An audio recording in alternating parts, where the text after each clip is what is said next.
Hello வணக்கம். நாம் இன்றைக்கி என்ன பார்க்க போகிறோன்னா, இட்லி பொடி செய்கிறது எப்படின்னு தான் பார்க்க போகிறோம். இட்லி பொடி எல்லாருமே செய்வாங்க, ஆனால் ஒரு சில பேருக்கு அது நல்லாவே வராது. இதை மாதிரி ட்ரை பண்ணி பாருங்கள், எப்படி வருது அப்படின்ட்டு பாருங்கள்.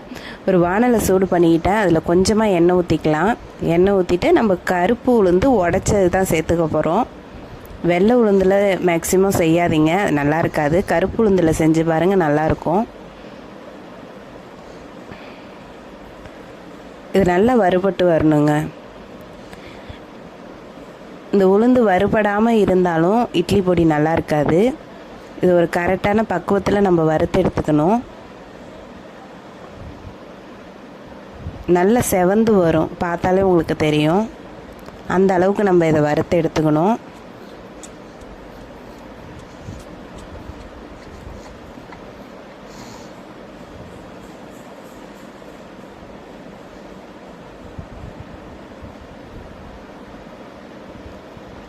இப்போ பாருங்கள், ஓரளவு நல்லா செவந்து வந்துடுச்சு. இதை அப்படியே நம்ம ஒரு பிளேட்டுக்கு மாற்றிக்க வேண்டியதான். அதே கடாயில் கொஞ்சமாக எண்ணெய் ஊற்றிக்கிட்டு கடலப்பருப்பு சேர்த்துக்கலாம். இது ஒரு கையளவு சேர்த்துக்கிட்டிங்கன்னா போதும். ஒரு டம்ளருக்கு ஒரு கையளவு சேர்த்துக்கோங்க. அதிகமாக சேர்த்துட்டாலும் பொடி வெள்ளை கலராக இருக்கும், கொஞ்சம் கலர் சேஞ்ச் ஆன மாதிரி இருக்கும். நல்லா கடலப்பருப்பு பார்த்து சேர்த்துக்கோங்க.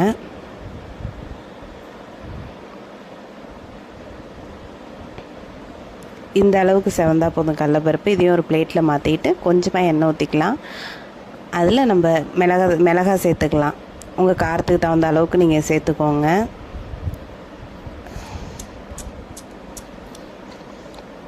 மிளகாய் நல்லா உப்பி வரணும். இதையும் நம்ம ஒரு பிளேட்டுக்கு மாற்றிக்கிட்டு நான் ஒரு கொஞ்சமாக கருவேப்பிலை சேர்க்குறேன். கருவேப்பிலைக்கு நம்ம எண்ணெய் சேர்க்க வேண்டாம்.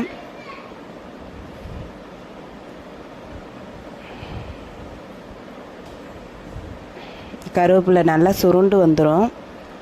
அதையும் பிளேட்டுக்கு மாற்றிக்கலாம். இப்போ கொஞ்சம் நிறையவே எண்ணெய் ஊற்றிக்கோங்க. எண்ணெய் ஊற்றிக்கிட்டு இதில் நம்ம கட்டி பெருங்காயம் தான் நான் சேர்க்குறேன். தூள் பெருங்காயம் சேர்த்துக்கலாம், அது அந்த அளவுக்கு வாசம் இருக்காது. கட்டி பெருங்காயம் சேர்த்து செஞ்சு பாருங்கள், பொடி நல்லாயிருக்கும். இந்த எண்ணெயில் நல்லா பொரிஞ்சு வரணும். பொரிஞ்சு வரலனாலும் நம்ம மிக்சியில் அரைக்கிறப்ப அது அரைப்படாது. அதனால் நல்லா பொரிஞ்சு வரணும்.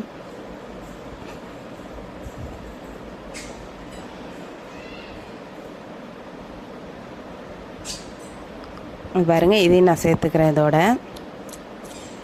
இப்போ ஒரு பூண்டு பல் சேர்த்துக்கலாம். ஒரு 7லேருந்து 8 பல் போல் சேர்த்துக்கலாம். அவ்வளோதாங்க. இதில் நம்ம போட வேண்டியது எல்லாமே இருக்குது. இதை நல்லா ஆற விடணுங்க. சூடோடையும் நம்ம அரைக்க முடியாது. இது ஆறினதுக்கப்புறம் இதை அப்படியே நம்ம ஒரு மிக்ஸி ஜாரில் சேர்த்துக்க வேண்டியதுதான். பாருங்கள், நல்லா ஆறிடுச்சு. இது அப்படியே நான் ஒரு மிக்ஸி ஜாரில் சேர்த்துக்கிறேன்.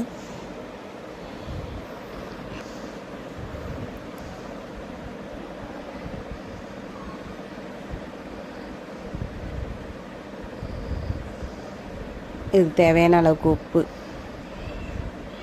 உப்பு போட்டுட்டு இதை ஒரு மிக்ஸியில் வச்சு நம்ம அரைச்சிட வேண்டியது தான். இப்போ பாருங்கள், பொடி ரெடி ஆகிடுச்சு.